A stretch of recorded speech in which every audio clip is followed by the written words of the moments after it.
आपल्या सनेज कंपनीचे प्रोडक्ट दिले होते या सर्कीला आपल्या. मला चांगला रिझल्ट आला सर्कीला. पुन्हा पाते बी, कलर बी आला आणि वाढ बी झाली बरं का. बघू शकता तुम्ही. आणि पुन्हा मावा नाही, काहीच नाही, रोप नाही, काहीच नाही.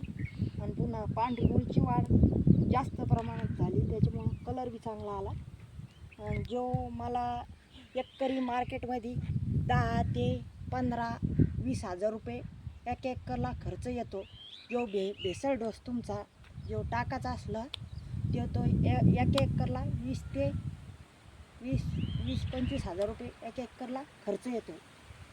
तो माझा बचत झाला. आणि पुन्हा रासायनिकचे दुष्परिणाम झाले. आणि पुन्हा शेतकरी वाचला तर शेतकऱ्याचं उत्पन्न बी वाढत बी पाहिजे. जास्तीत जास्त ऑर्गॅनिककडे शेतकऱ्यांनी वळलं पाहिजे. नवीन भाज्यात आपल्याला चांगलं उत्पन्न कसं घेता येईल याच्यासाठी प्रयत्न केला पाहिजे.